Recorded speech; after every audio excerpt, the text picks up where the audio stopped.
चल सकते हैं। तो मैं एक एग्जांपल दूँगा आपको, जिसमें अपन ये लिख सकते हैं कि भाई स्टेबिलिटी ऑफ कॉम्प्लेक्स जो है, वो अपन कैसे बता सकते हैं। तो पहले अपन देखते हैं भाई very first factor that is charge density on metal, density on metal.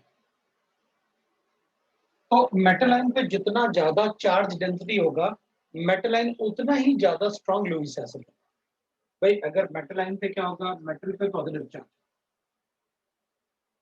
इसका साइज जितना छोटा होगा और चार्ज जितना ज्यादा होगा, उतना ज्यादा ये स्ट्रॉन्ग लुईस एसिड। तो साइज पे भी डिपेंड करेगा, चार्ज पे भी डिपेंड करेगा। तो अपन रेशियो ले लेते हैं, चार्ज बाय साइज रेशियो। अगर चार्ज बाय साइज रेशियो, क्योंकि चार्ज अगर चार्ज कभी कभी ऐसे भी हो सकता है कि दो मेटल हैं जिनमें चार्ज इक्वल है, फिर क्या करोगे? तो अपन कहेंगे द स्टेबिलिटी डिपेंड्स ऑन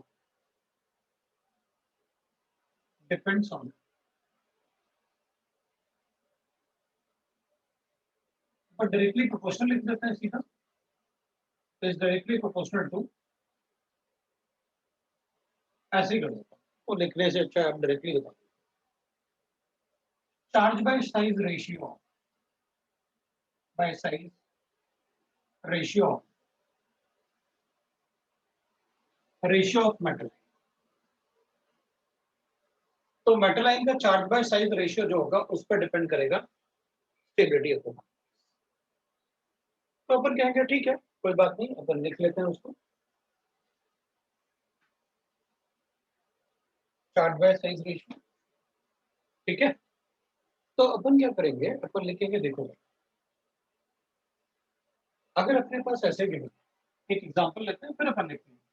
और अगर मेरे पास FeCl2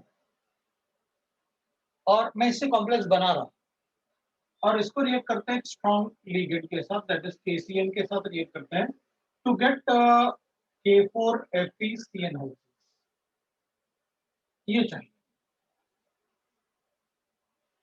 तो रिएक्शन बैलेंस हो जाएगा, तो विल गेट राइट, देखिए this is twice of K, ये अपन को रिएक्शन मिलेगा। This is the complex which is, इस कॉम्प्लेक्स में आयरन पे जो चार्ज है वो +2, आयरन पे जो चार्ज है वो +2, और इस कॉम्प्लेक्स का फॉर्मेशन का टेंडेंसी, जब इसको इससे रिएक्ट करेंगे तो ये फॉर्म होगा, और इसका फॉर्मेशन का टेंडेंसी जो है दैट इज 10⁸ Kc जैसे होता है, Kc ऑफ द रिएक्शन जैसे होता है, वो 10⁸ होगा इसका फॉर्मेशन कांस्टेंट। मतलब रिएक्शन को फॉरवर्ड डायरेक्शन में आने का टेंडेंसी बहुत ज्यादा है। Kf is like a Kc। जैसे अपन कहते हैं कि भाई Kc का वैल्यू अगर 10⁻³ है, तो प्रोडक्ट की स्टेबिलिटी बहुत ज्यादा होती है, reactant are almost converted into the product. ये तो 10⁸ है, इसका मतलब है कि इसकी स्टेबिलिटी काफी ज्यादा है। अब अगर हम इसकी जगह FeCl3 लेते हैं और उसको रिएक्ट करते हैं 6KCl के साथ, ligand is same in both the cases, तो इसमें तो +3 चार्ज है, तो इसमें हम लिखेंगे K4FeCN6, राइट। तो अपन लिखेंगे इस केस में will say that will also get 3KCl। अब इसमें तो ये +3 होगा तो this is a stronger Lewis acid, मतलब इसका इससे इलेक्ट्रॉन लेने का टेंडेंसी ज्यादा होगा इसके कंपैरिजन में, क्योंकि वो +2 चार्ज था, वो वीकर लुईस एसिड। तो अपन कहेंगे this is a stronger Lewis acid than this. तो इसका अगर अपन फॉर्मेशन कांस्टेंट चेक करेंगे तो that will be equal to 10⁻, क्योंकि इसकी स्टेबिलिटी इससे ज्यादा है। अगर इसकी स्टेबिलिटी इससे ज्यादा है तो अपन कहेंगे फिर इस केस में ज्यादा स्टेबल कॉम्प्लेक्स बन रहा है, वो अच्छा कॉम्प्लेक्स है। इसका वैल्यू होता है 10⁻30, ये तो बहुत ज्यादा है। इसके कंपैरिजन में ये 10⁻22 टाइम्स ज्यादा है। ये तो बहुत स्ट्रॉन्ग फैक्टर हो गया कि अगर किसी मेटल लाइन पे चार्ज ज्यादा है तो उसकी उसके कॉम्प्लेक्स की स्टेबिलिटी भी ज्यादा होगा, irrespective of the ligand which are present। मतलब यहाँ तो अपन ने सेम मेटल ले लिया, अगर मेटल आयन डिफरेंट भी होता तो हमें कोई फर्क नहीं पड़ता, जिस मेटल आयन में चार्ज ज्यादा होगा उसका कॉम्प्लेक्स स्टेबल भी ज्यादा। So higher the charge, more is the stability of the complex. ज्यादा चार्ज होगा तो ऑब्वियसली बात है, ज्यादा चार्ज होगा तो साइज भी छोटा होगा। इलेक्ट्रॉन निकालूंगा तो बचे हुए इलेक्ट्रॉन और प्रोटॉन का अट्रैक्शन ज्यादा होगा, तो स्टेबिलिटी भी उसकी ज्यादा होगी। So we can write like that. Next we can say that दूसरा, so we can write that stability is directly proportional to the charge density on the metal. Stability will be directly proportional to the charge density, that is charge by size ratio of the metal line, उससे directly proportional होगा। Therefore, stability of complex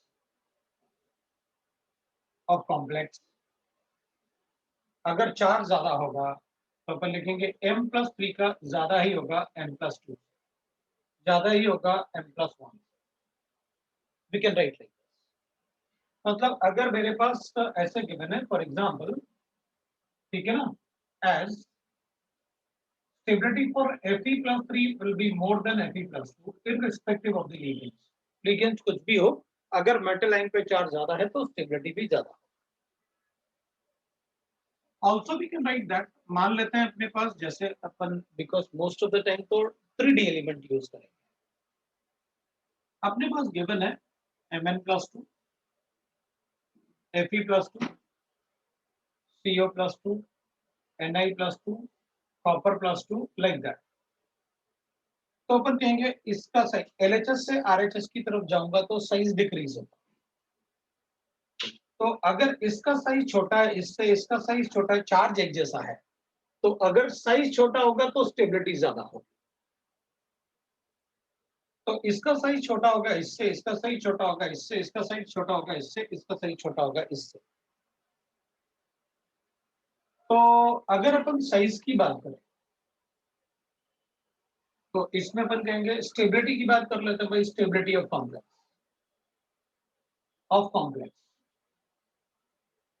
तो अगर अपन complex की बात करेंगे तो इसका size छोटा है, इसमें ज्यादा होगा इससे, इसमें ज्यादा होगा इससे, इसमें ज्यादा होगा इससे। स्टेबिलिटी ऑफ कॉम्प्लेक्स का ऑर्डर है। साइज का ऑर्डर ये छोटा होगा इससे, अगर साइज लिखेंगे, लेकिन मैंने ऑर्डर किसका लिखा है, स्टेबिलिटी ऑफ द कॉम्प्लेक्स। अब अगर चार्ज सेम है तो अपन साइज से बताएंगे, like that we can write the stability. दूसरा question, strength of ligand. Strength of ligand, अगर लिगेंड का स्ट्रेंथ ज्यादा होगा तो स्टेबिलिटी ज्यादा होगा, बिकॉज स्ट्रॉन्गर लिगेंड वो होता है जो अच्छा डोनर एटम होता है। So strong ligands are better electron donor. Electron donor अपन इसको बोल सकते हैं Lewis base. Electron donor, that is Lewis base. So I will write that Lewis base. So strong ligand are better electron donor, they are the Lewis base, so forms more stable complex. More stable complex. So if we write that, अगर हमारे पास कुछ ligand given है तो हमें strength of ligand पता होता है। According to the strength of ligand we are able to tell कि कौन सा ज्यादा stable complex बनाए। So for example we can write that, example I can write that, जैसे अपन example की बात करें तो we can say that example के केस में,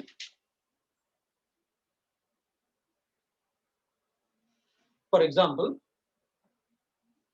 एक मिनट है,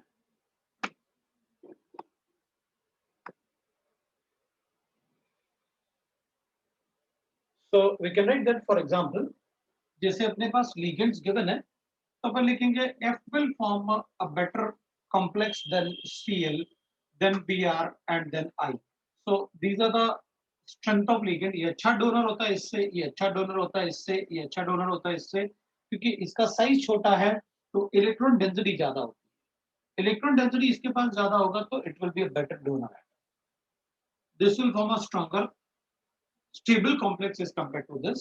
ये ज्यादा स्टेबल बनाएगा as compare to this and that. सो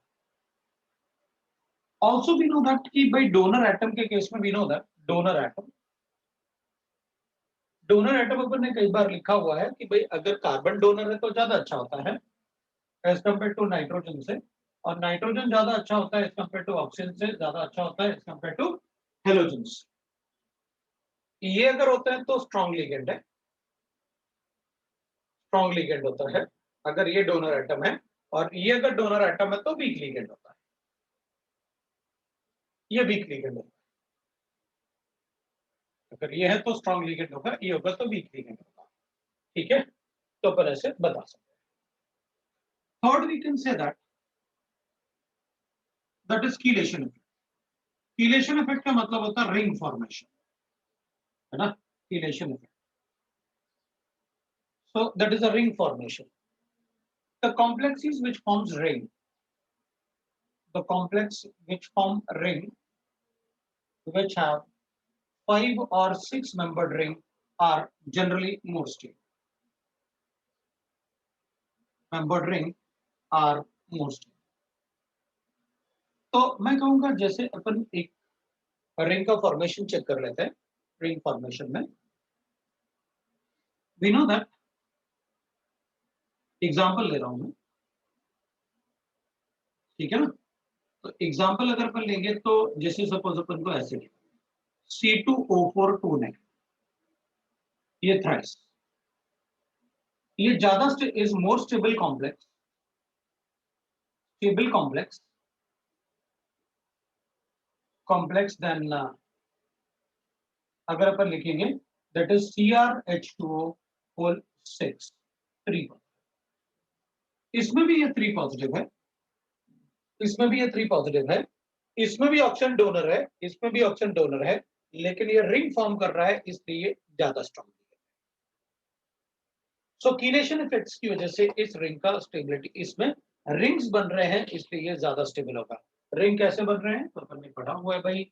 ऑक्सीलेटाइन कैसे रिंग बनाता है, तो ऑक्टाहेड्रल कॉम्प्लेक्स होगा, विल राइट, ये ऐसे ऑक्टाहेड्रल कॉम्प्लेक्स होगा और उसमें ऐसे रिंग. तो ये oxalate ion is like this, no, you know that the oxalate ion will be like this, ऐसे इलेक्ट्रॉन इससे भी डोनेट होगा, इससे भी डोनेट होगा. वैसे ही अपन इसमें लिखेंगे that is electron donor, no, C double bond O, और इधर भी अपन C डबल बॉन्ड O, और ये भी इलेक्ट्रॉन डोनर है, विल राइट लाइक दिस. और इधर भी अपन लिखेंगे C double bond O, and इधर भी C डबल बॉन्ड O, और इधर भी ऑप्शन इलेक्ट्रॉन डोनर है. There are 5 membered rings, 5 membered rings दिख रहे हैं अपन को. ये 5 मेंबर्ड रिंग की वजह से that is this ring formation is called chelation effect. तो उसकी रिंग फॉर्मेशन से भी ज्यादा स्टेबिलिटी बढ़ता है. लेकिन तब कहेंगे अपन जब एक जैसा डोनर एटम, तो अपन कहेंगे इसमें रिंग फॉर्मेशन है इसलिए इसकी स्टेबिलिटी थोड़ी ज्यादा होगी. So we can write. So these are the factors on which the stability of the complex will depend. अब अपन क्या करते हैं, कुछ एग्जांपल मतलब कंबाइंड एग्जांपल देख लेते हैं कि सर किस सिचुएशन में मुझे क्या बताना है. तो थोड़े से एग्जांपल और होंगे अगर अपने पास कंबाइंड एग्जांपल, तो अपन और अच्छे से बता पाएंगे भाई अपन को कैसे एग्जांपल बताना है और कैसे इजीली अपन प्रेडिक्ट कर पाएंगे. ठीक है, तो अगर मान लो मेरे पास गिवन है, मैं कुछ एग्जांपल लिख रहा हूं, अब सबको कंबाइन करके ये सारे फैक्टर्स करके अपन कुछ एग्जांपल लिख लेते हैं जिसमें अपन इजीली बता पाएंगे कि what are the major factors जिन पे अपन बताएंगे कि वो डिपेंड करेगा complex. So stability of complex. ठीक है, अपन ऐसे चेक राइट.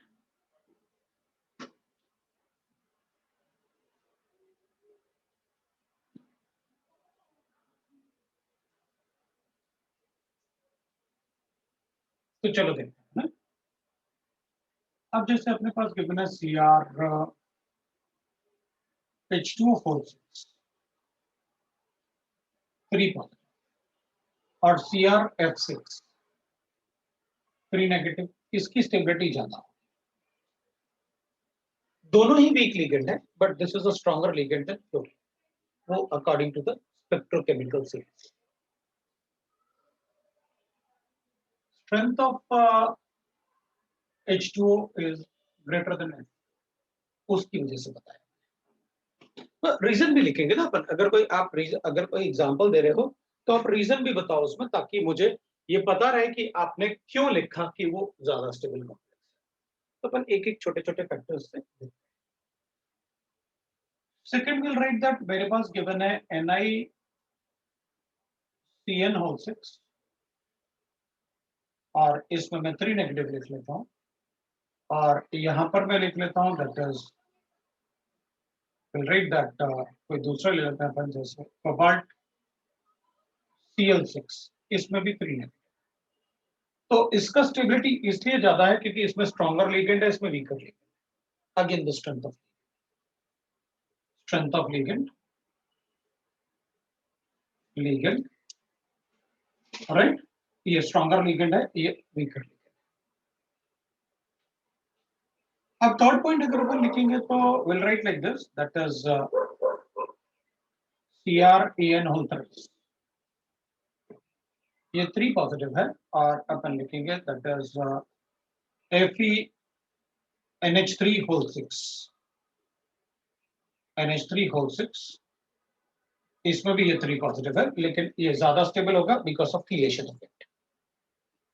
कीलेशन, इसमें अपन कहेंगे देयर इज अ कीलेशन।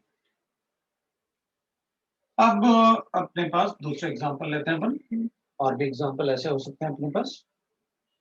अपन लिखेंगे दैट इज सपोज अपने पास गिवन है NiEDT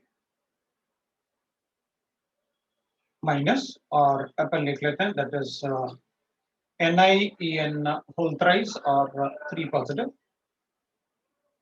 तो अपन कहेंगे ये एक ही लिगेंड 5 रिंग्स बना सकता है। चलेगा चलेगा, है ना, ये एक ही रिंग 5, एक ही लिगेंड 5 रिंग बना सकता है। इसमें 3 लिगेंड्स 3 रिंग्स बनाएंगे, दोनों में ही कीलेशन है, लेकिन इसका कीलेशन इफेक्ट ज्यादा होगा उससे, क्योंकि इसमें एक ही लिगेंड 5 रिंग बनाएगा, उसमें 3 लिगेंड्स 3 रिंग बनाएंगे बस। तो इसलिए इसका कीलेशन इफेक्ट ज्यादा है, दैट्स व्हाई हम इसका स्टेबिलिटी ज्यादा बताएंगे, बिकॉज वो कीलेशन इफेक्ट की वजह से। तो इसमें एक ही रिंग जो होगा वो अपन कहेंगे, इसमें एक रिंग जो होगा वो, ये जो ईडीटी होगा वो एक ही लिगेंड 5 रिंग्स बना सकता है, जबकि इसमें 3 लिगेंड सिर्फ 3 रिंग्स बनेंगे।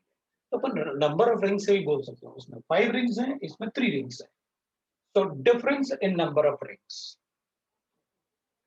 So difference in number of rings, है ना, 5 and 3 अपन को पता है, that's why we are writing, जिसमें ज्यादा रिंग्स बनेंगे उसमें कीलेशन इफेक्ट ज्यादा होगा, उसकी स्टेबिलिटी भी ज्यादा होगी। फिर अपन लिख सकते हैं भाई, ऐसे कर सकते हैं अपन, जैसे मान लेते हैं अपन कि अपने पास गिवन है CrCO होल 6, और अपन ने लिखा that is NiEn whole thrice, ऐसे 3 पॉजिटिव।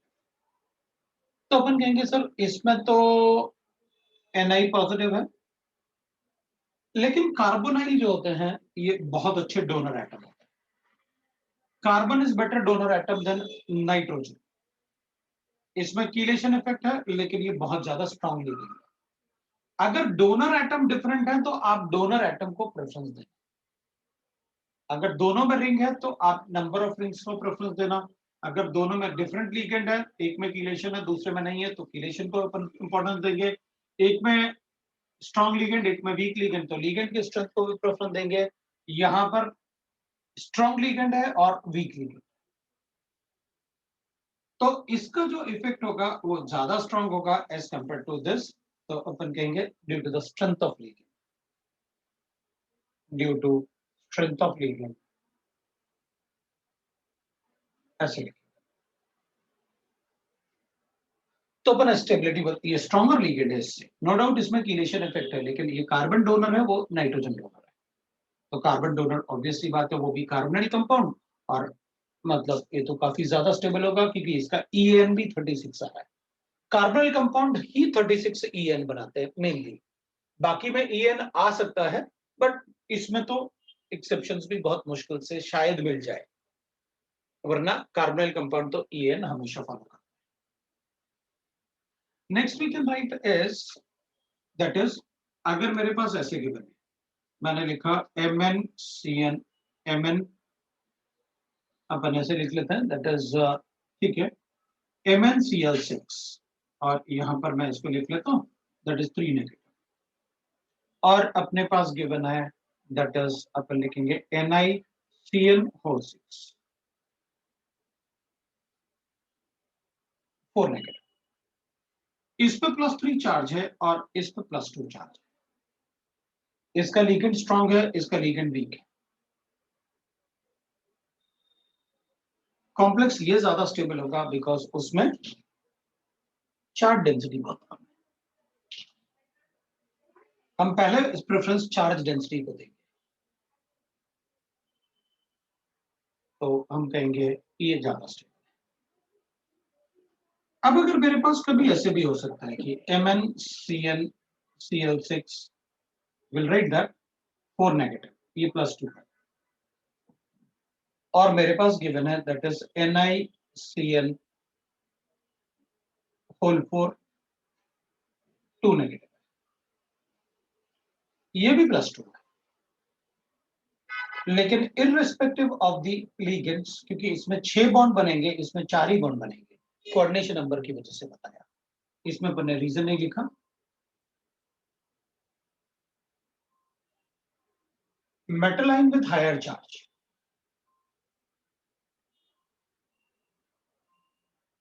है ना, metal ion with higher charge forms more stable complex,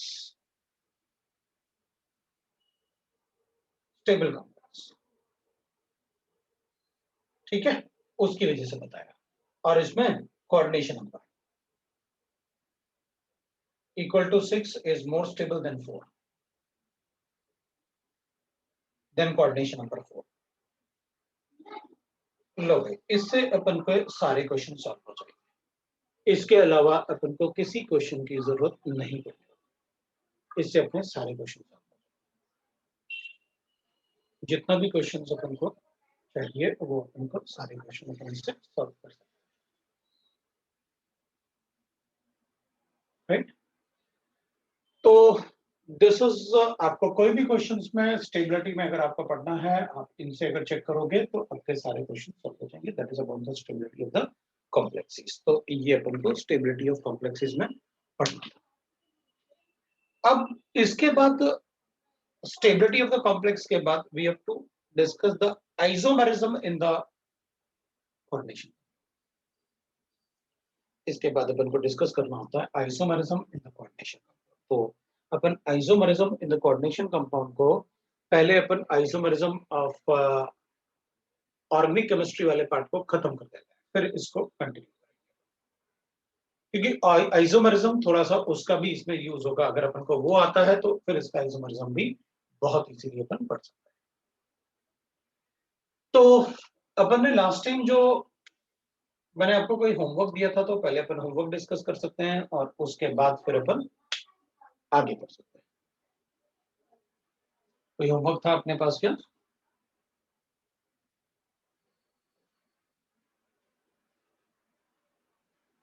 stereo का था, ठीक है। तो अपन स्टीरियो केमिस्ट्री को कंटिन्यू करते हैं और ये पार्ट हटा रहा हूं मैं।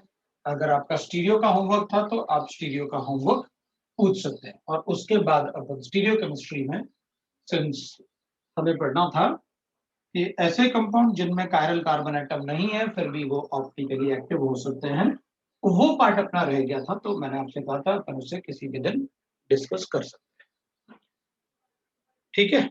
तो जो भी आपका होमवर्क होगा, अगर कोऑर्डिनेशन कंपाउंड का है तो आप कोऑर्डिनेशन कंपाउंड का पूछ लो, और अगर स्टीरियो का है तो आप स्टीरियो का होमवर्क पूछ सकते हो। तो अपन होमवर्क डिस्कस कर रहे हैं।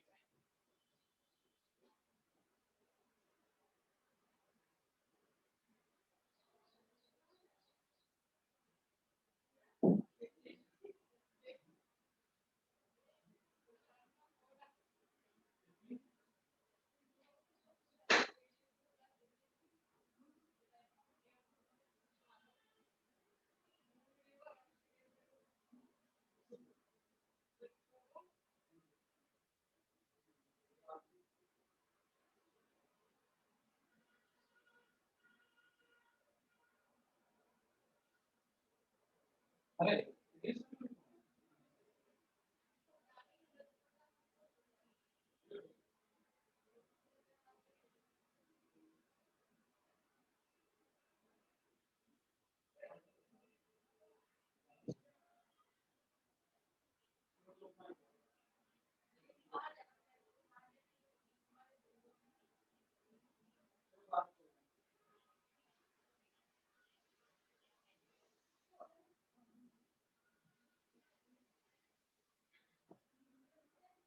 हाँ जी भाई, स्टीरियो केमिस्ट्री का जो होमवर्क है आप बता सकते होता है वो एक ही पार्टिकल का होता है।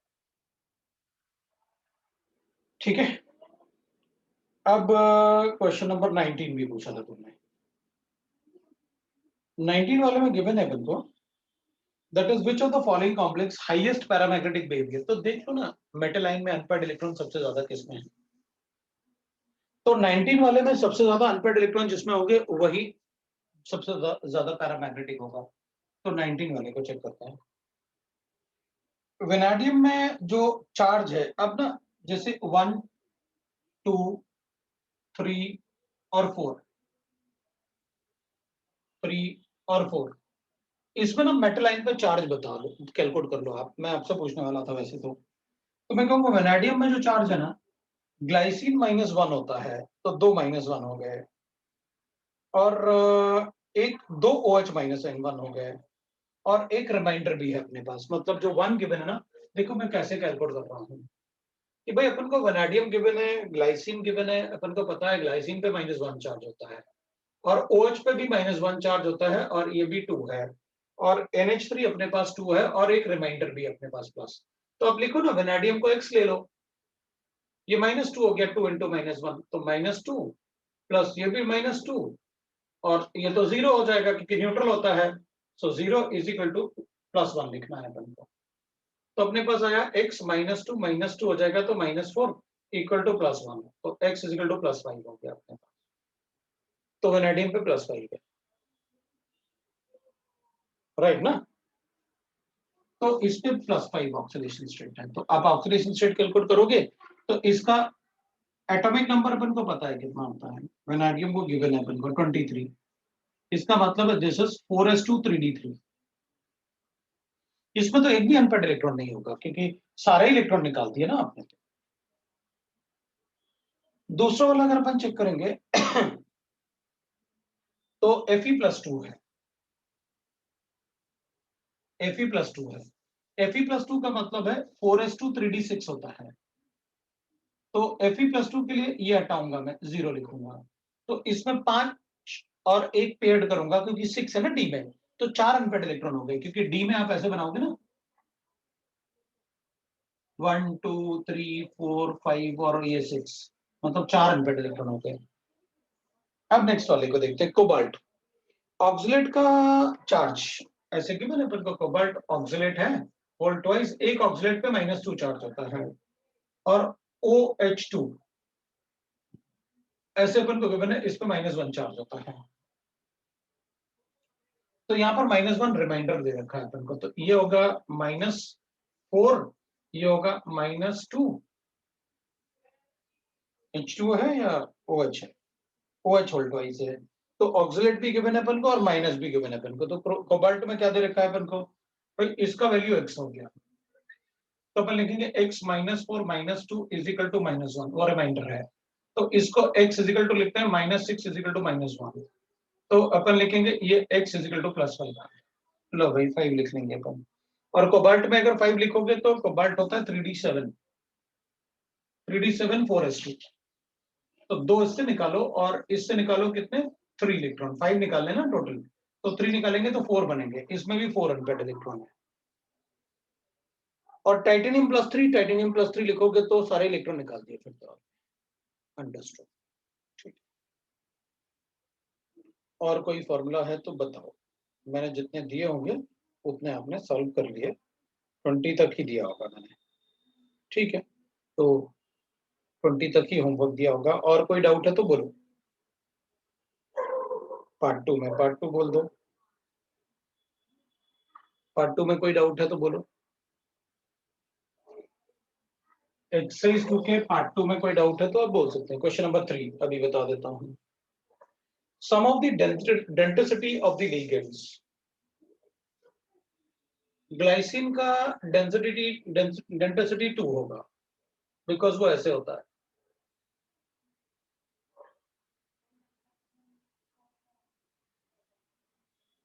ऑक्सिलेटाइन का 2 होता है। ऑर्थोफिनेंथ्रोलाइन इज दिस, इसका डेंसिटी 2 होगा। कैसे, फॉर्मूला बता देता हूं उसका।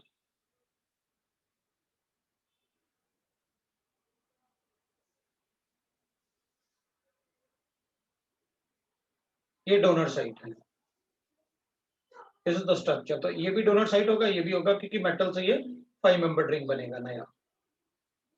वो भी 2 है। 2 बाइपेरिडाइल, ठीक है, बाइपेरिडाइल इज दिस, वो भी 2 होगा because the bipyridyl is like this. इससे ये हटा दो तो बाइपेरिडाइल बन गया।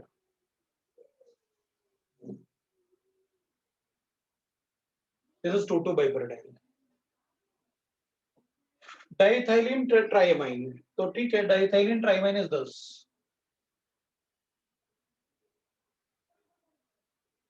तो ये सारे के सारे अपने क्लास में पढ़े हुए हैं।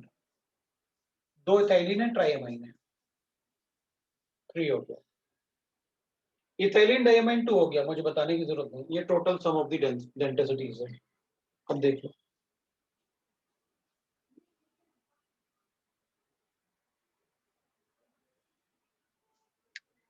बताओ और कोई डाउट है तो बोलो।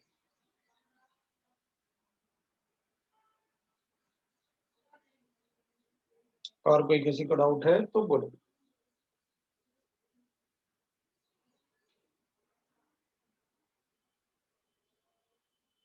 कोई डाउट, ठीक है, फिर अपन थोड़ा सा और आगे बढ़ सकते हैं।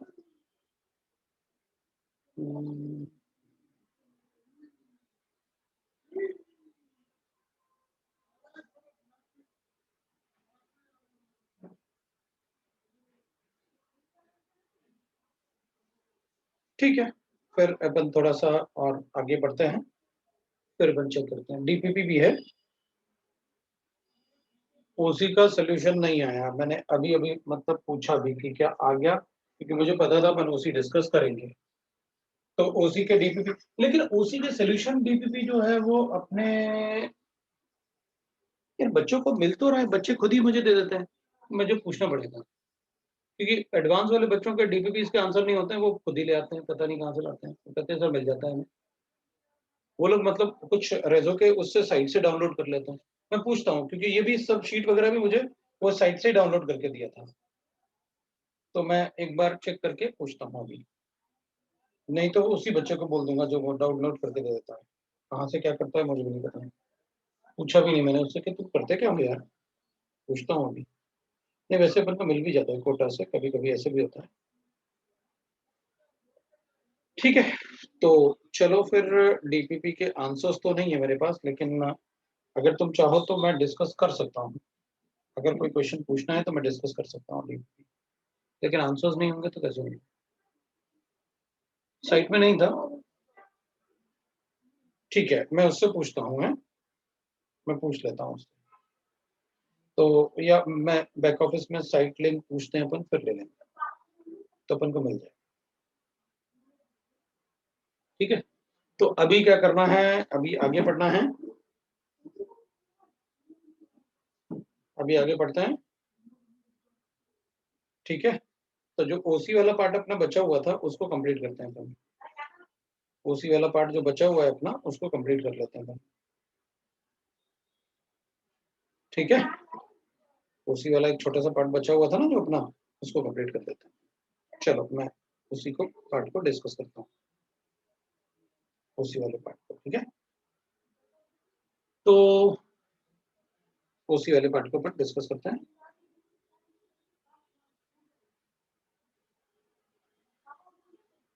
चलो डिस्कस कर लेते हैं।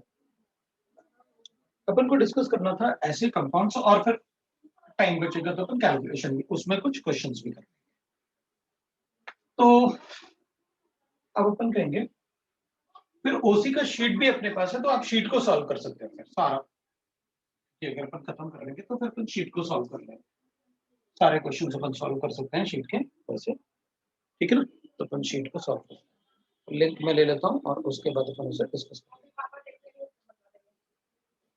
तो ऑप्टिकल एक्टिविटी इन कंपाउंड्स अपन को पढ़ना है, optical activity in compounds,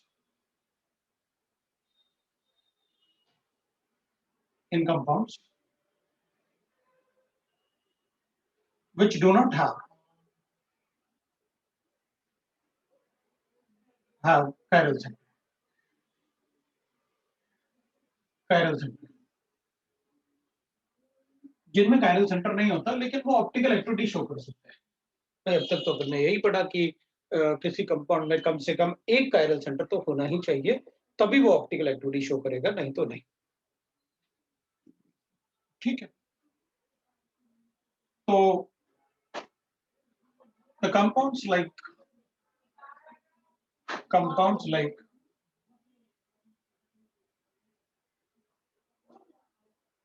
allenes, biphenyls and spirin can show optical activity due to the presence of chirality। उनमें chirality होगा इसलिए वो ऑप्टिकल एक्टिविटी शो कर सकते हैं। कैन शो ऑप्टिकल एक्टिविटी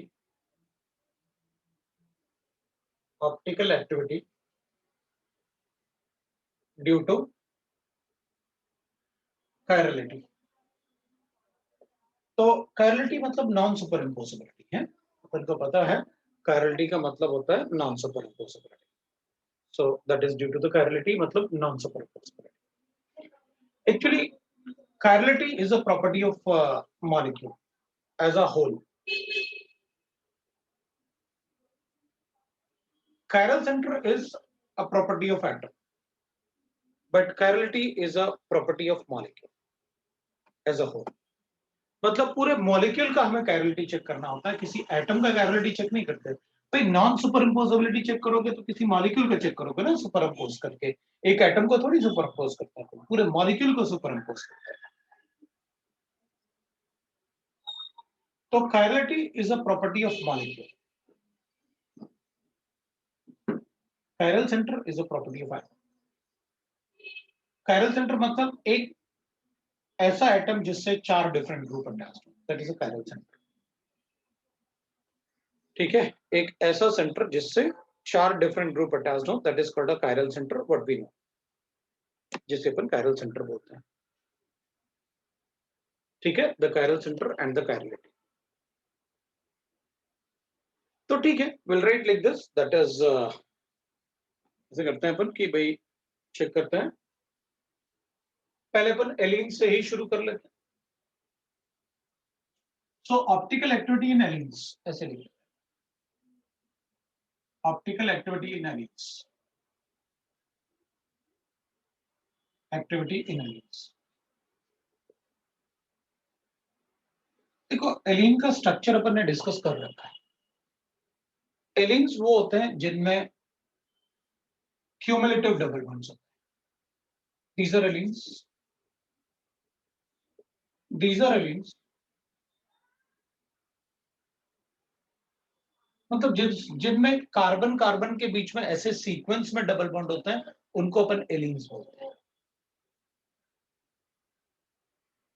मैंने आपको एक बार क्लास में इनका स्ट्रक्चर भी डिस्कस किया हुआ है कि एलिन्स में कैसे बॉन्ड्स होते हैं, कैसे इवन ऑर्बिटल डायग्राम वगैरह अपन ने सब डिस्कस किया हुआ है। एक बार और थोड़ा सा रिवीजन कर लेता हूं उसको। हमें एक बात पता है कि अगर किसी दो एटम के बीच में पाई बॉन्ड है, ये सिग्मा है और पाई बॉन्ड है, तो अगर ये पाई बॉन्ड बोर्ड में है, बोर्ड के प्लेन में बना हुआ है, तो इन एटम से जो ग्रुप अटैच्ड होंगे वो बोर्ड से परपेंडिकुलर होंगे, ये अपन को पता है, वो बोर्ड से परपेंडिकुलर। अब अगर मुझे इससे कोई दूसरा एटम अटैच करना है वापस, मतलब अगर मुझे ऐसे बनाना है कि भाई एक एटम ऐसे अटैच्ड है, एक ऐसे अटैच्ड है, ये पाई बॉन्ड है, तो मान लेते हैं कि ये वाला पाई बॉन्ड मैंने px से बनाया है। तो अगर मैं इसका सिग्मा बॉन्ड बना लेता हूं, किसी एक एटम से ऐसे सिग्मा बॉन्ड बना लिया मैंने, तो अब अगर मुझे इन दोनों के बीच में पाई बॉन्ड बनाना है, मतलब इन दोनों के बीच में पाई बॉन्ड बनाना है, तो ये पाई बॉन्ड इधर, मतलब ये अगर इससे पाई बॉन्ड बनाएगा तो इससे पाई बॉन्ड ये नहीं बना सकता, क्योंकि या तो ये यहां पाई बॉन्ड बना सकता है या वहां बना सकता है। तो फिर अपन कहेंगे इसमें जो पाई बॉन्ड बनेगा, अगर ये px को इधर पाई बॉन्ड में बनाने के लिए यूज कर रहा है तो py को उधर पाई बॉन्ड बनाने के लिए यूज करेगा। अगर px को इधर पाई बॉन्ड बनाने के लिए यूज कर रहा है तो py को इधर पाई बॉन्ड बनाने के लिए यूज करेगा। अब अपन सबको पता है कि अगर किसी एटम के पास px और py ऑर्बिटल की बात करूंगा तो they are at 90 degree to each other. मतलब अगर ये वाला पाई बॉन्ड ऐसे बना हुआ है बोर्ड के प्लेन में, तो ये वाला पाई बॉन्ड एग्जैक्टली ऐसे बना होगा। मतलब दिस पाई बॉन्ड एंड ये pi bond and this pi bond, अगर ये वाला पाई बॉन्ड ऐसे बना हुआ है तो ये वाला पाई बॉन्ड ऐसे बनेगा, मतलब they are 90 degree to each other. और अभी आपने मुझे बताया कि अगर मान लो किसी भी एटम से अगर पाई बॉन्ड बनाया हुआ है तो उस एटम के जो ग्रुप्स या एटम होंगे वो उस पाई बॉन्ड से हमेशा परपेंडिकुलर होंगे। इसका मतलब है अगर ये 90 डिग्री पे बना हुआ है इससे, तो इससे इस एटम से जो भी ग्रुप अटैच्ड होंगे वो इस पाई बॉन्ड से 90 डिग्री में होंगे। मतलब ये वाले जो एटम अटैच्ड होंगे, ये वाले एटम वो उसी प्लेन में होंगे जिस प्लेन में px है। ये अपन बता सकते। तो अपन कहेंगे अच्छा आप मुझे ये बताना चाह रहे हो कि देखो भाई इस कार्बन में और इस कार्बन में जो पाई बॉन्ड बना हुआ है, तो मान लेते हैं कि ये पाई बॉन्ड आपने px से बनाया है, तो इसके जो ग्रुप होंगे वो py में होंगे, py प्लेन में। और इससे जो पाई बॉन्ड बनेगा वो px से बनेगा which is 90 degree to px, तो ये py हो जाएगा, इधर लिख देगा। और इससे जो ग्रुप अटैच्ड होंगे वो 90 डिग्री पे होंगे इस पाई बॉन्ड से, तो बोर्ड के प्लेन में होंगे, क्योंकि px और py एग्जैक्टली 90 डिग्री पे होंगे। किसी भी एटम जो पाई बॉन्ड को होल्ड करेगा उस एटम से अगर ग्रुप अटैच्ड है तो वो हमेशा पाई बॉन्ड से परपेंडिकुलर होंगे, 90 डिग्री पे होंगे। बस उसी के बेसिस पे अपन ने इसको, तो इसका मतलब ये हुआ कि अगर मैं ऐसे लिखूंगा, मान लो मैं एक और बॉन्ड बनाता हूं, एक मैंने ऐसे लिखा, एक मैंने ऐसे लिखा, बॉन्ड्स बनाते हैं अपन, तो एक मैं ऐसे बना सकता हूं, ये px है, ये py है, ये सिग्मा बॉन्ड था। मैं इससे वापस एक और पाई बॉन्ड बनाना चाहता हूं, तो py यहां बनाएगा तो फिर वापस px ऐसे बनेगा, तो मेरे पास बॉन्ड्स ऐसे, फिर मेरे पास बॉन्ड्स ऐसे। व्हाइट इज सो, क्योंकि जो कार्बन पाई बॉन्ड को होल्ड करता है उसके जो ग्रुप और एटम्स होंगे वो पाई बॉन्ड से परपेंडिकुलर होंगे। मतलब ये px जो है वो py से परपेंडिकुलर है, तो इसके जो ग्रुप है वो किस प्लेन में होंगे, तो py के प्लेन में। ठीक है, तो फिर मैं ऑल्टरनेट लिखता जाऊंगा। अगर मान लो मैं ऐसे लिखता हूं कि मेरे पास ऐसे ग्रुप अटैच्ड हैं, डबल बॉन्ड बनाया, तो फिर प्लेन चेंज करूंगा, फिर डबल बॉन्ड बनाया, फिर प्लेन चेंज करूंगा, फिर डबल बॉन्ड बनाया, जब लास्ट में लिखूंगा किसी भी ग्रुप को तो इससे परपेंडिकुलर बनाना है, ये मुझे पता है। तो इसका मतलब ये हुआ कि अगर दो कार्बन के बीच में odd number of pi bond है, अगर दो एटम कार्बन के बीच में या सीक्वेंस में अगर odd number of pi bond है तो टर्मिनल ग्रुप्स एक ही प्लेन में लाई करेंगे, और अगर even number of double bonds है तो टर्मिनल ग्रुप 90 डिग्री वाले प्लेन में लाई करेंगे। ये दोनों बोर्ड से परपेंडिकुलर हैं, जबकि ये दोनों बोर्ड के प्लेन में। इसमें ऑड नंबर है, इसलिए दोनों टर्मिनल ग्रुप्स जो हैं वो एक ही प्लेन में लाई करेंगे। 1 2 3 4 इवन है, इसलिए दोनों टर्मिनल ग्रुप्स डिफरेंट प्लेन में लाई करेंगे। चलो देखते हैं, समझ में आ गया अपन को कि हमें क्या करना है और पाई बॉन्ड कैसे बनाते हैं। ये पार्ट मैंने आपको पहले भी बताया हुआ है जीओसी शुरू करने के पहले। अब मैं कहूंगा इसमें अगर मान लेते हैं अपन कि मेरे पास ऐसे गिवन है और यहाँ पर सीएल और बी आ रहा है, तो अपन कहेंगे देखो भाई, इसमें ये दोनों ग्रुप और ये दोनों ग्रुप एक दूसरे से 90 डिग्री पे है। मतलब अपन ऐसे एज्यूम कर लेते हैं कि अगर ये CH3 है और ये H है तो वो ऐसे हैं बोर्ड से, तो फिर Cl और Br ऐसे हैं बोर्ड से। मतलब ये दोनों आपस में 90 डिग्री पे हैं एक दूसरे से। तो अपन कहेंगे देखो, ये कभी चारों ग्रुप जो इधर इधर ये इधर और इधर अटैच्ड हैं, ये चारों ग्रुप एक ही प्लेन में कभी नहीं आ सकते। ये चारों ग्रुप एक ही प्लेन में कभी नहीं आ सकते। या तो लाइट के प्लेन में ये दोनों ग्रुप होंगे तो मुझे ये दोनों डिफरेंट दिखने चाहिए,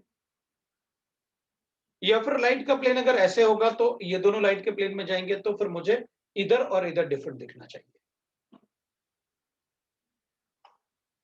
तो इसका मतलब है या तो लाइट इन दोनों के प्लेन से कट करेगा तो ये उधर CH3 इधर बाहर की तरफ H होगा, और अगर लाइट इन दोनों के प्लेन से कट करेगा तो मुझे ऊपर Cl और नीचे Br दिख रहा होगा। Then it can show the optical activity due to the presence of ये जो एक्सेस होंगे, ये वाला, इसको अपन कहते हैं कायरल एक्सेस। इसको अपन कहते हैं कायरल एक्सेस। क्यों? क्योंकि जब अपन इसका मिरर इमेज बनाएंगे ना, molecule has chirality, this is a mirror image, तो अपन लिखेंगे इसका मिरर इमेज ऐसे होगा, इधर Cl होगा, इधर Br होगा, इधर आप लिखोगे ऐसे C, इधर डबल बॉन्ड, और इधर लिखोगे आप CH3 और इधर लिखोगे आप H। और यहां पर आप बताओगे कि जब आप इस मॉलिक्यूल को, क्योंकि इस मॉलिक्यूल पे ऐसे रखोगे आप लाके, तो देखो ना सुपर इम्पोज नहीं हो रहे, इधर CH3 और H इधर आएंगे जबकि ये उधर जाएगा। ऐसे आके रखना होता ना, ऐसे लाओगे आप, इसको ऐसे लाओगे, ऐसे ले जाओगे और ऐसे रखोगे, तो ClBr तो वहां आएंगे ना इसके। भाई ClBr अगर ब्लैक वाले पार्ट में है तो इसको ऐसे ले जाके ऐसे सुपर इम्पोज करना होता है, तो वो तो सुपर इम्पोज नहीं हो रहा है। So this has non super imposable impossible mirror image. So molecule has chirality. Has chirality. That's why it is optically active. Optically active. Because इसमें ना तो प्लेन ऑफ सिमेट्री आ सकता है, ना सेंटर ऑफ सिमेट्री आ सकता है, कुछ भी नहीं आ सकता है। अब अपन कहेंगे इसका क्या करें। अब इसमें ये ग्रुप तो अगर अपन ऐसे लिखते हैं तो अपन कहेंगे ये तो ज्योमेट्रिकल आइसोमरिज्म शो कर सकता है। कैसे? Because these all four groups are lying in the same plane. अगर ये चारों ग्रुप सेम प्लेन में है तो अपन EZ ज्योमेट्रिकल आइसोमर लिख सकते हैं ना इसमें, EZ ज्योमेट्रिकल आइसोमर। इसको 1 लिखूंगा, इसको 2 लिखूंगा, इसको 1 लिखूंगा, इसको 2 लिखूंगा। I will write this as E isomer. ये E आइसोमर, 2 अपोजिट है और 1 भी अपोजिट, और चारों एक ही प्लेन में है, तो molecule has a plane of symmetry. If a molecule has a plane of symmetry, optical activity show नहीं कर सकता। So this molecule has, जो सेकंड मॉलिक्यूल है उसमें प्लेन ऑफ सिमेट्री है, it has plane of symmetry, इसमें पास। इस मॉलिक्यूल की बात करेंगे अपन तो अपन कहेंगे भाई ये भी ऑप्टिकली एक्टिव होगा, ये भी ऑप्टिकली एक्टिव हो जाएगा। This is optically active due to non-superimposability.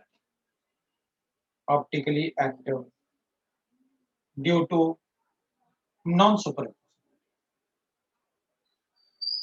superimposability.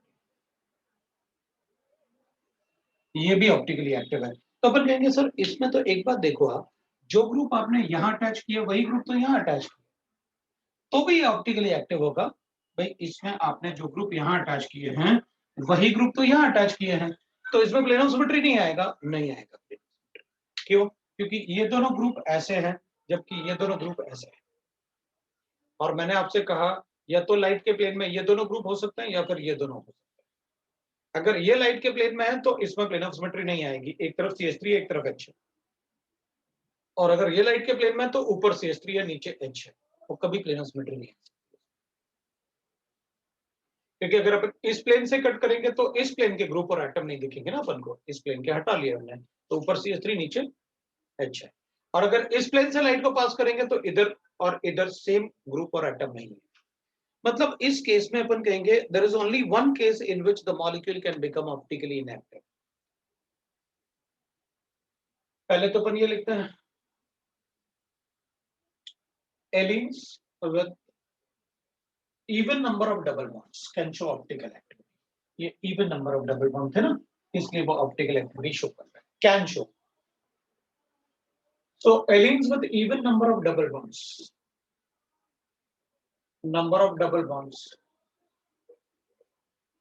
can show optical activity.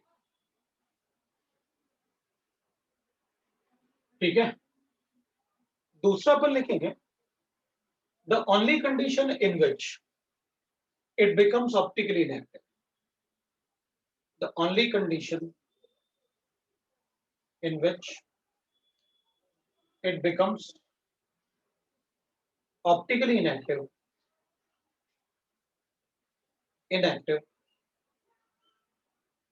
अब एक ही कंडीशन है जिसमें अपन इसको ऑप्टिकल इनएक्टिव बना सकते हैं कि टर्मिनल कार्बन एटम पे सेम ग्रुप अटैच, क्योंकि फिर उसमें प्लेन ऑफ सिमेट्री आ जाएगी ना। भाई ये दोनों परपेंडिकुलर हैं इन दोनों से, अगर इधर भी Cl होता तो फिर इन दोनों के प्लेन से इसमें प्लेन ऑफ सिमेट्री आ जाएगी। When the terminal carbon atom has same group or atom attached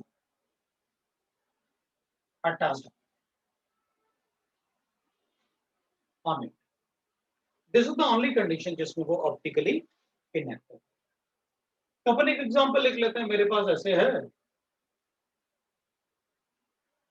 carbon लिखते हैं अपन, तो एक हाइड्रोजन ऐसे इधर हो जाएगा और इधर अपन लिख लेंगे ऐसे, दिस इज द कंडीशन, ठीक है ना।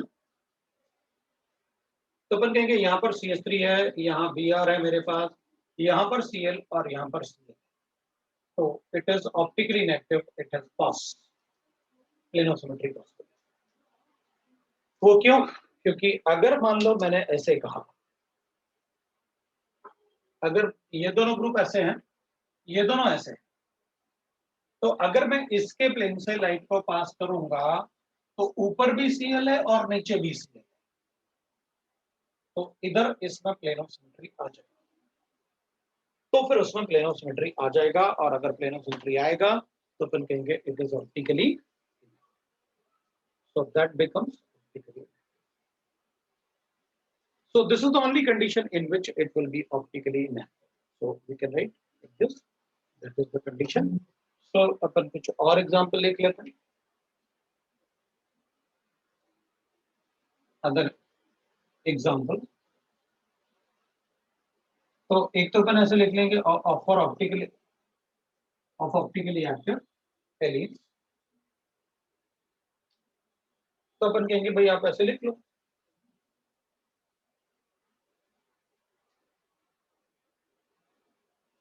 It is optically active. हाँ तो यही इसके जैसे तो लिखा, बस यहाँ पर 4 है, यहाँ पर 2 लिखा, यहाँ भी CH3 है, टर्मिनल एंड पे वहां भी CH है। और अगर डबल बॉन्ड इवन नंबर है तो अपन को पता है इन दोनों का प्लेन और इन दोनों का plane, that will be different. CH3 Cl double bond C double bond C double bond C double bond, ठीक है, इधर Br और अपन CH सबके लिए। तो अपन कुछ भी बना सकते हैं, कोई प्रॉब्लम नहीं है, ऐसे भी लिख सकते हैं अपन, ठीक है। सो इवन नंबर अपन को काउंट करना है, ऑड नंबर आएगा तो फिर ज्योमेट्रिक आइसोमर्स शो। सो एलीन्स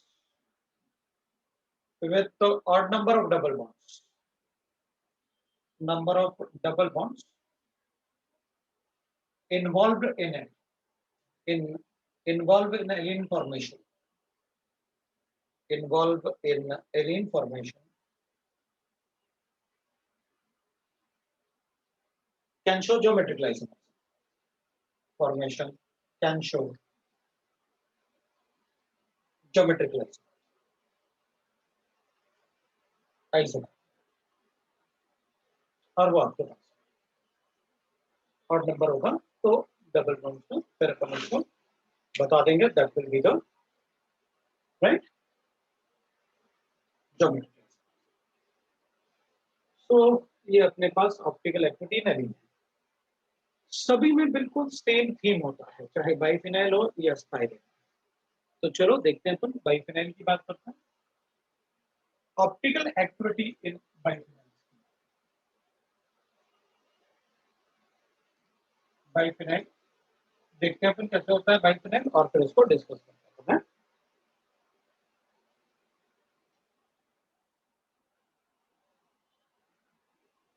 तो इसको हटाता हूँ, बाइफिनाइल्स को देखते हैं कैसे हमको लिखना biphenyls.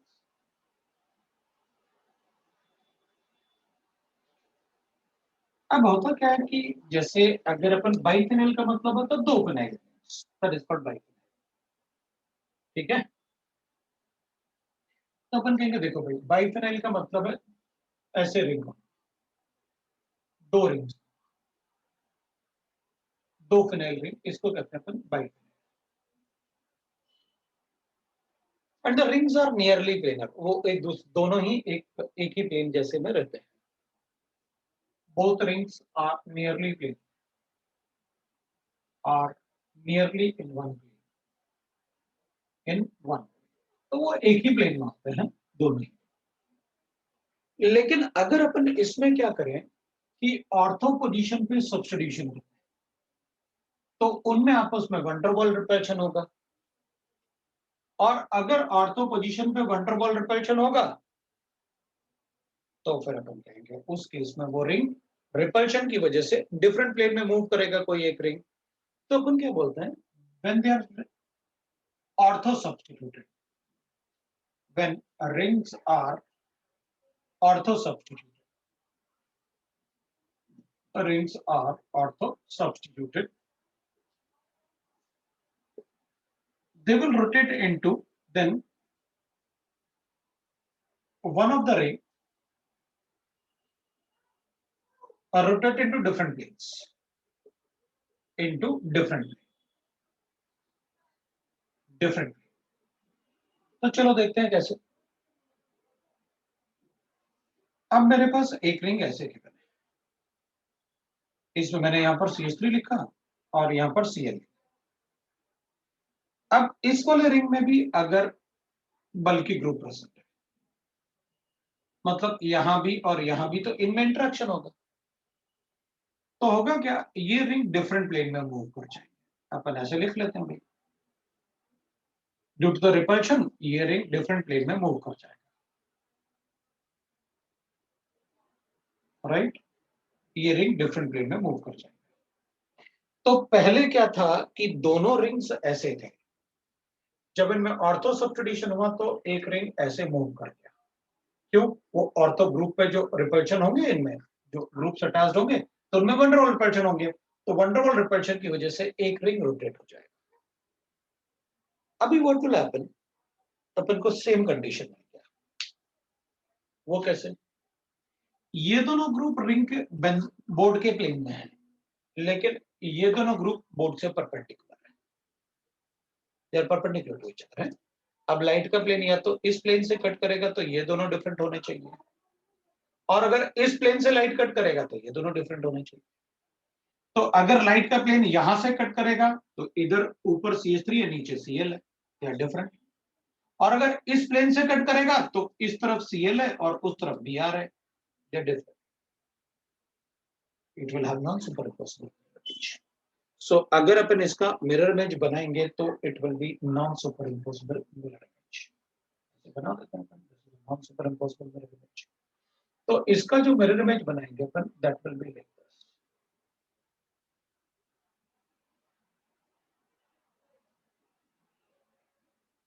That will be the non superimposable image.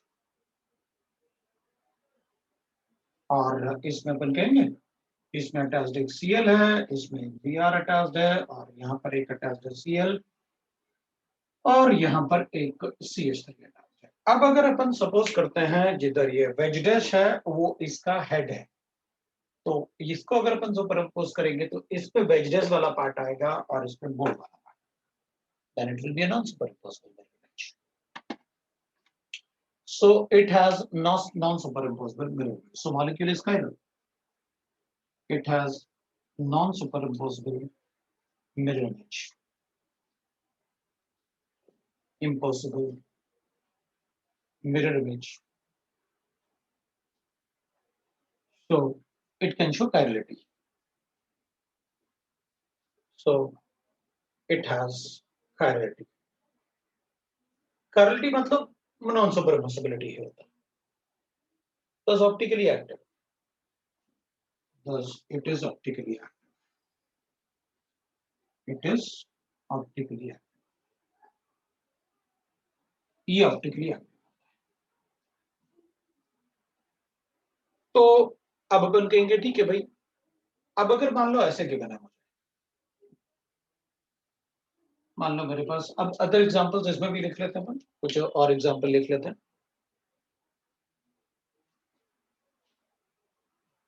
है ना, कुछ एग्जांपल इसमें भी लिख लेते हैं अपन।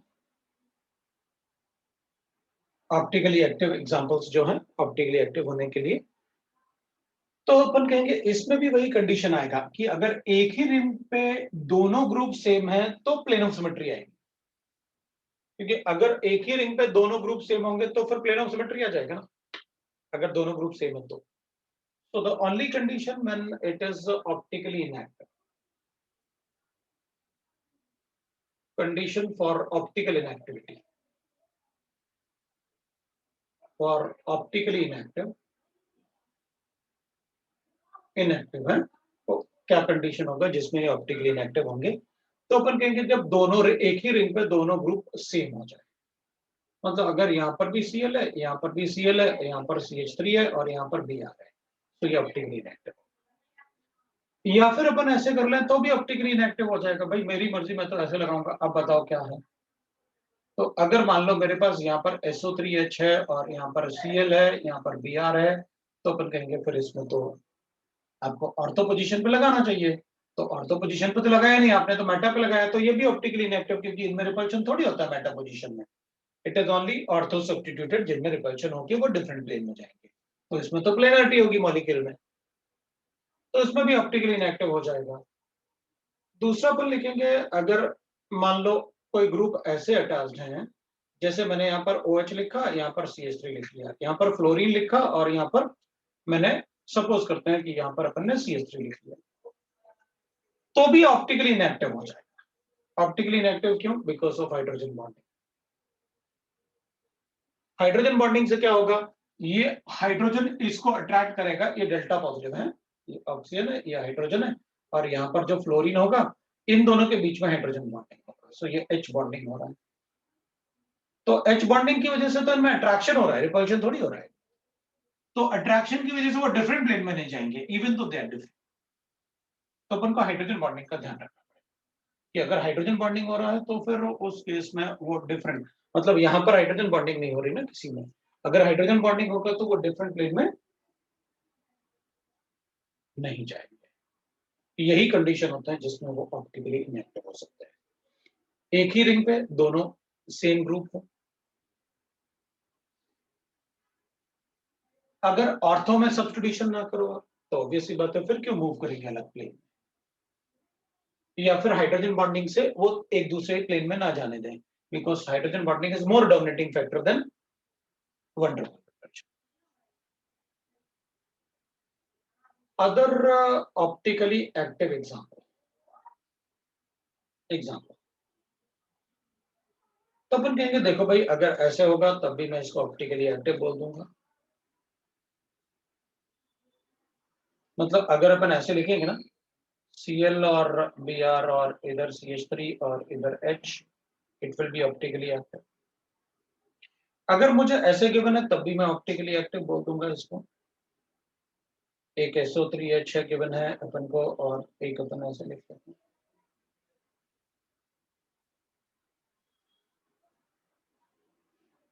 इधर डिफरेंट अपन को पता है CH3 है, इधर Cl है, इधर भी CH3 है, इधर भी Cl है, देन आल्सो ऑप्टिकली एक्टिव। और अगर ऐसे है तब भी अपन ऑप्टिकली एक्टिव बताएंगे। अब इसमें प्लेन ऑफ सिमेट्री नहीं है, नहीं नहीं, ये अलग अलग प्लेन्स में दोनों। भाई ये वाला ऐसे होगा ना, हमको पता है ये वाला तो आप ऐसे लिखने वाले ना, so they are in different plane, तो उसमें प्लेन ऑफ सिमेट्री नहीं है। फिर अपन ऐसे भी लिख सकते हैं भाई अगर ऐसे है तो भी अपन ऑप्टिकली एक्टिव बोल सकते हैं।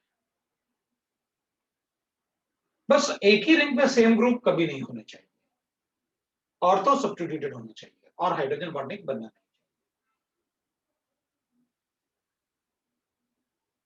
सारे डिफरेंट हैं तब तो और भी अच्छी बात है, कोई सेम नहीं है तो और भी अच्छी बात है, फिर तो ऑप्टिकल एक्टिविटी होगी। So like that we can write the optical activity of the molecule. इस टाइप से अपन ऑप्टिकल एक्टिविटी बता सकते हैं बाइफिनाइल्स। जैसे बाइफिनाइल्स में बताया वैसे स्पाइरेंस में बता सकते हैं।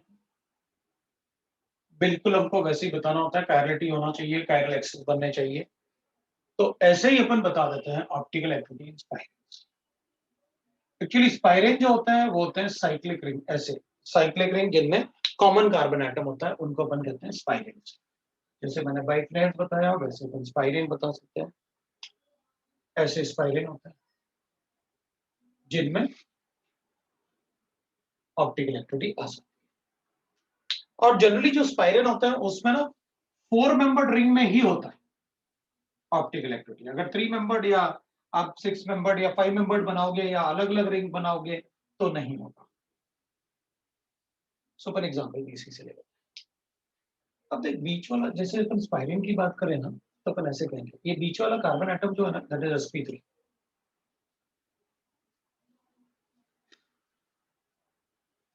तो अपन कहेंगे देखो सर अगर ये वाला रिंग ऐसे है बोर्ड के प्लेन में है और ये कार्बन sp3 है तो ये वाला फिर बॉन्ड ऐसे होना चाहिए। वो sp3 हाइब्रिडाइज्ड भाई एक ही कार्बन के सारे बॉन्ड एक ही प्लेन में थोड़ी हो सकते हैं, दो से ज्यादा बॉन्ड थोड़ी एक ही प्लेन में हो सकते हैं। तो फिर this ring will be perpendicular to this ring. और ये भी sp3 है तो इससे जो ग्रुप अटैच्ड होंगे ना, ये भी sp3 है, ये भी sp3 है, और अगर ये भी sp3 है तो इससे जो ग्रुप अटैच्ड होंगे ना they must be like this, ये भी sp, मतलब यहां पर हाइड्रोजन भी होंगे ना क्योंकि अपन ने वैलेंसी थोड़ी कंप्लीट की, यहां पर भी तो हाइड्रोजन होंगे। तो क्या आ गया अपने पास स्पाइरिंग्स में, मैं ऐसे भी लिख सकता हूं स्पाइरिंग। अब देखते हैं एक बार स्पाइरिंग को अपन ऐसे भी लिख सकते हैं, फिर मैं ऐसे भी लिख सकता हूं।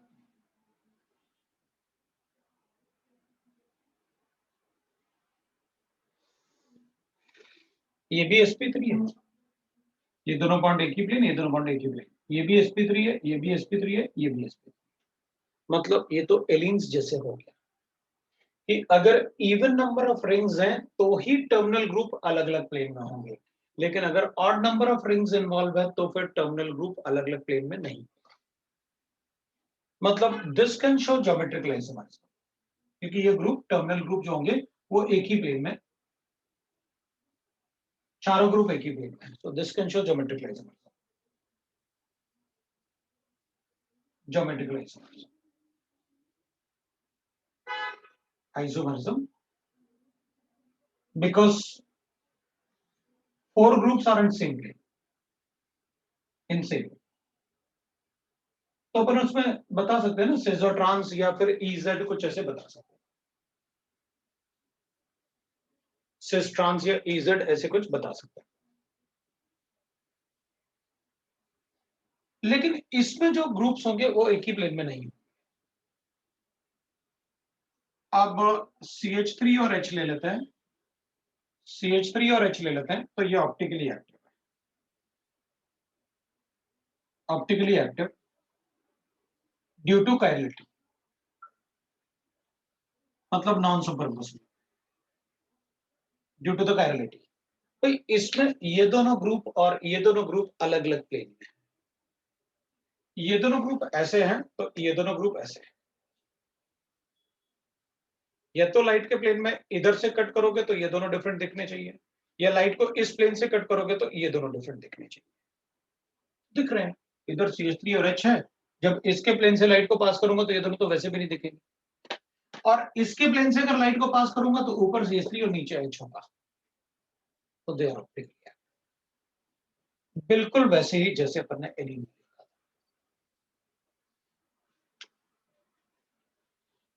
ठीक है, सो एलिन्स दैट इज स्पाइरिन विथ, जैसे एलिन में लिखा था ना, सो स्पाइरिन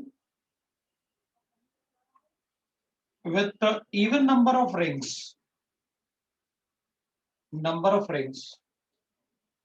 can show optical activity, optical activity. Only condition in which optically inactive, condition in which it is optically inactive. Inactive is when the terminal ring has same group, terminal ring has same group on it, on it. मतलब अगर ऐसे होता तो अपन उसको बता देते हैं कि भाई वो फिर ऑप्टिकली इनएक्टिव। अगर इधर Cl है, इधर भी Cl है, इधर Br है, इधर I है, तो अपन कहेंगे this is optically inactive due to POS, due to POS। इसकी वजह से वो ऑप्टिकली इनएक्टिव हो जाएगा। अपन ऐसे लिख लेते हैं, इसमें ये रिंग के प्लेन में हो जाएगा, फिर अपन इसको ऐसे बता सकते हैं, ये ऐसे हो जाएगा एंड विल गेट।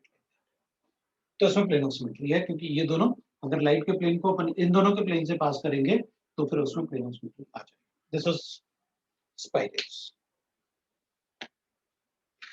ये अपना पार्ट बचा हुआ था जिसमें से जिससे कि अपन ऑप्टिकल एक्टिविटी को थोड़ा सा डिस्कशन में अपन को लग रहा था कि अपन इसको भी देख। तो यहाँ आपका ये ऑप्टिकल एक्टिविटी वाला पार्ट भी, स्टीरियो केमिस्ट्री वाला पार्ट, ऑप्टिकल एक्टिविटी वाला पार्ट, क्योंकि स्टीरियो केमिस्ट्री वाले पार्ट में अब अपना कन्फर्मेशनल आइसोमरिज्म बचा हुआ है थोड़ा सा। तो कन्फर्मेशनल आइसोमरिज्म में there is no optical activity like that, optically active नहीं होते उसमें, बट वो थोड़ा डिफरेंट पार्ट है इससे। So that is optically active. अब इसमें और अपन एक और पार्ट पढ़ सकते हैं, that is fourth point, that is optical activity in amines, optical activity in amines. ठीक है ना, अमाइंस में भी ऑप्टिकल एक्टिविटी अपन को पढ़ना होता है। सो ऑप्टिकल एक्टिविटी इन अमाइंस, अभी व्हाट हैपेंस ना, जैसे अमाइंस होते हैं, जैसे अपन अमोनिया लिखते हैं, तो अमोनिया में ये लोन पेयर होता है, it is like this, nitrogen यहाँ प्रेजेंट होता है, पर नाइट्रोजन ऐसे बनाते हैं, वी गेट H H और H ऐसे लिखते हैं अमोनिया। और अपन को पता है कि अमोनिया में this bonding is 107 degree like that. अगर अमोनिया में इनको अपन बल्कि ग्रुप बना लेते हैं तो जितना ज्यादा ये ग्रुप होगा उतना ज्यादा ये बॉन्डिंग होता है due to van der Waals repulsion. तो अगर मैं नाइट्रोजन में ये ग्रुप जो है इनको बल्कि ग्रुप बना लेता हूँ, जैसे C2H5 हो गया, CH3 हो गया या C3H7 हो गया, तो यहां पर जो बॉन्डिंग होगा that will be more than 120, मतलब it will be more than 120, ऐसे 120 के आसपास हो जाएगा। It will be like that it will say that 117 के, और अगर 117 के जैसे मतलब टेट्राड्रल से भी ज्यादा बॉन्डिंग हो गया एग्जैक्टली, जबकि अपन को पता है कि लोन पेयर है तो बॉन्डिंग जो है वो 109 तक जाना चाहिए, उससे कम ही होना चाहिए। लेकिन ये ग्रुप बहुत बल्कि हो गए, बड़े बड़े ग्रुप, इनमें आपस में ही बहुत ज्यादा वंडरवल अट्रैक्शन। तो उसकी वजह से क्या होता है कि जब ये बॉन्डिंगल बढ़ते हैं ना, ये बॉन्डिंगल बढ़ेंगे, जब ये बल्कि ग्रुप होंगे तो बॉन्डिंगल बढ़ेगा, बॉन्डिंगल बढ़ेगा तो ये ऑर्बिटल साइज छोटा हो जाएगा, और इस तरफ भी, क्योंकि इधर अगर बॉन्डिंगल बढ़ेगा तो इधर उसको स्पेस मिलेगा ना, रिपल्शन नहीं होगा ना फिर, तो स्पेस मिलेगा तो ये क्या करेगा, ये बॉन्डिंगल इधर छोटा हो जाएगा और इधर ये साइज इसका ऑर्बिटल का बढ़ जाएगा। अगर वो ऑर्बिटल का साइज बढ़ेगा तो इसमें क्या होता है, ये बार बार, क्योंकि अब ऑर्बिटल का साइज इधर भी बढ़ गया ना नीचे की तरफ, तो ये लोन पेयर जो होता है ना, जो इसमें लोन पेयर होते हैं, वो लोन पेयर्स कभी इधर स्लिप करके आ जाएंगे या कभी उधर रहेंगे, कभी इधर रहेंगे कभी उधर रहेंगे। तो ये जो ग्रुप अटैच्ड होते हैं इससे, जैसे अपन ने ये ग्रुप अटैच कर रखे हैं, that is methyl group and propyl group, अपन ने जो ऐसे बना रखा है that is a propyl group. तो ये इलेक्ट्रॉन जब इधर आएंगे तो ये प्रोपाइल ग्रुप ऐसे हो जाएगा, नाइट्रोजन फिर लोन पेयर इधर आ गया और ये ऐसे बना दिया अपन ने, और ये प्रोपाइल ग्रुप इधर चला जाएगा और मिथाइल ग्रुप इधर आ जाएगा, और जो इथाइल ग्रुप है वो ऐसा हो जाएगा, फिर इधर आएगा तो फिर उधर जाएगा वो, तो ऐसे ना इक्विलिब्रियम में रहेगा। So this will establish equilibrium, so it establish equilibrium, equilibrium। अब ये इक्विलिब्रियम में होने की वजह से क्या होता है कि 50% ऐसे होता है और 50% ऐसे होता है, equilibrium with 50% of each isomer, of each isomer. तब अगर एक ये 50% है और ये 50% है, तो अगर इसको इधर लेके आए तो अपन देखो ये इसका मिरर इमेज लग रहा है, अगर अपन इसको इधर लेके आएंगे ना, तो हम किसी भी मॉलिक्यूल को उसी प्लेन में कहीं भी ले जा सकते हैं और रोटेट कर सकते हैं to compare the two molecules. तो अगर अपन इसको यहां लेके आएंगे तो it forms mirror image, so 50% each isomer forming racemic mixture, forming a racemic mixture. All racemic mixture are optically inactive, racemic mixture.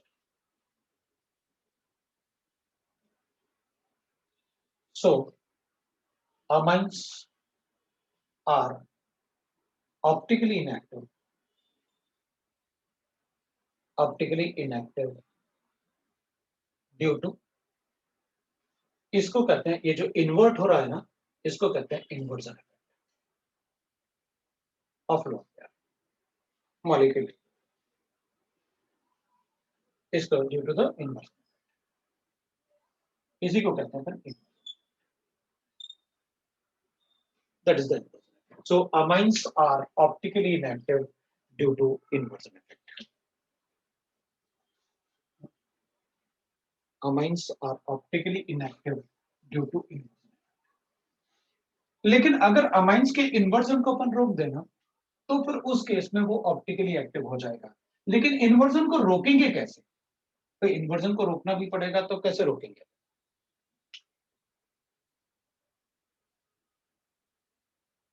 तो inversion of amine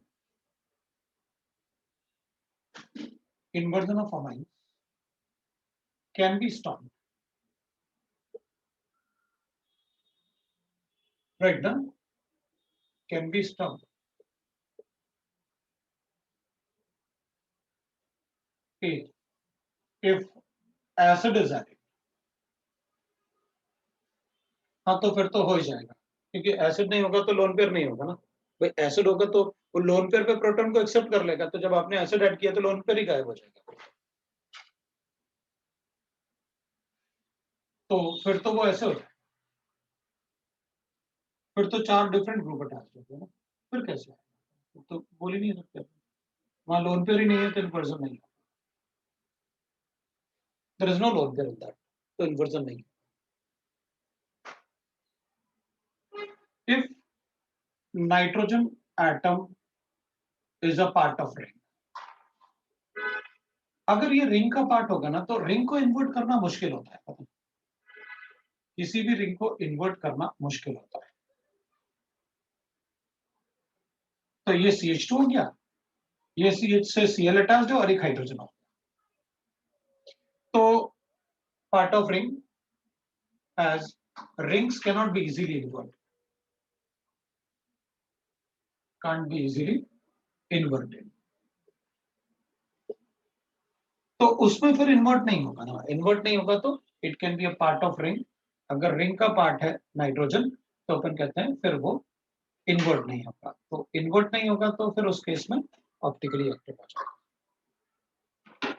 बस यही दोनों कंडीशन है जिसमें अपन उसे ऑप्टिकली, अब इसमें तो आपने लोन पेयर ही गायब कर दिया। इसी में आपने बताया कि भाई अगर इन्वर्जन नहीं हो पाएगा तो अगर रिंग में nitrogen is a part of ring तो उस केस में वो इन्वर्जन नहीं कर पाएगा, और इन्वर्जन नहीं कर पाएगा ऑब्वियसली बात है, फिर अपन कहेंगे then it is optically active, तो इसको अपन ऑप्टिकली एक्टिव कहेंगे। So easily so are optically active if n is a chiral atom. अब कायरल भी देख लेंगे ना अपन कि भाई ऐसा ना हो कि भाई इससे 4 डिफरेंट ग्रुप अटैच तो हो, जैसे ये, अब इसको कैसे बताओगे ऑप्टिकली एक्टिव? चलो रिंग में इन्वर्ट नहीं होगा लेकिन ये दोनों ग्रुप तो सेम होंगे, तो फिर वो ऑप्टिकली इनएक्टिव हो जाएगा। तो कम से कम कायरल सेंटर अपन चेक कर लेंगे, ये कायरल सेंटर, तो इसमें ये बना लेना, क्योंकि अपन 4 डिफरेंट ग्रुप बता देंगे ना, एक ये हो जाएगा, एक ये हो जाएगा, एक लोन पेयर हो जाएगा, एक CH3 हो जाएगा, तो 4 डिफरेंट ग्रुप। तो अपन ऐसे नहीं कहेंगे कि चलो रिंग है तो बता देते हैं ऑप्टिकली एक्टिव, कायरल एटम तो बनाओ कम से कम, तो अपन कायरल एटम बना के बता दो। दिस वाज स्टीरियो केमिस्ट्री जिसमें अपन का ऑप्टिकल एक्टिविटी वाला पार्ट अपन ने खत्म किया। अब अपन कंफर्मेशनल वाला पार्ट पढ़ेंगे। तो ऑप्टिकल एक्टिविटी वाले पार्ट में मैं आपको एक होमवर्क बता देता हूँ, आप कितना होमवर्क कर सकते हो, ठीक है? तो आप उतना होमवर्क करो और फिर देखते हैं। एक मिनट, मेरे पास वो शीट है, मैं शीट से आपको होमवर्क बता देता हूँ कितना कर सकते हैं, क्योंकि अपन शीट से होमवर्क करेंगे ना तो एटलीस्ट DPP के आंसर्स अपन ढूंढ लेंगे, बट शीट से आपको मैं होमवर्क दे देता हूँ ताकि अपन काफी सारा होमवर्क आप कर सकते हैं। आइजो वो कंफर्मेशन में ज्यादा कुछ नहीं होगा। तो एक्सरसाइज 1 के पार्ट 1 पार्ट 2 में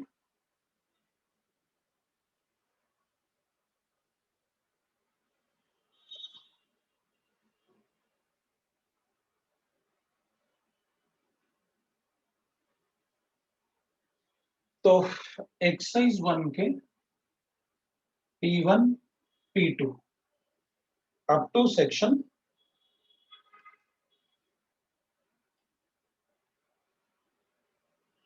H, मैंने पहले और भी होमवर्क दिया होगा, अपन ने डिस्कस नहीं किया। Up to section H part 1 part 2, part 1 देख लिया मैंने, एक मिनट में पार्ट 2 और देख लेता हूँ। पार्ट 2 में न्यूमेरिकल है, ए, बस ए ही गिवन है, पार्ट 2 में न्यूमेरिकल है, ठीक है? तो न्यूमेरिकल में आप बना सकते हो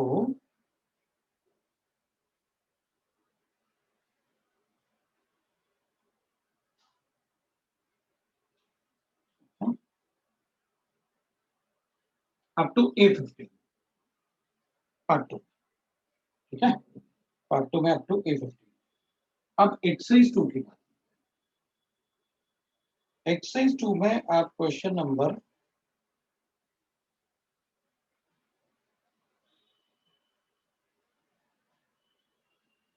इसका पार्ट 1 में अप टू क्वेश्चन नंबर 8, ठीक है, अप टू क्वेश्चन 8 में आपको करना है, ठीक है। और इसके पार्ट 2 में अप टू क्वेश्चन 10 आप डीपीपी रुक जाओ, मैं आपको आंसर्स दूंगा तब आप डीपीपी को सॉल्व। तो ये आपका होमवर्क है नेक्स्ट क्लास, ठीक है, ये आपका होमवर्क है नेक्स्ट क्लास के लिए। तो इसमें अपन नेक्स्ट क्लास में ये डिस्कस करेंगे, ठीक है। और नेक्स्ट क्लास में अपन पढ़ेंगे कन्फर्मेशनल आइसोमेरिज्म। तो अभी पढ़ना है या नेक्स्ट क्लास में शुरू करें कन्फर्मेशनल आइसोमेरिज्म, ये आप बताओ।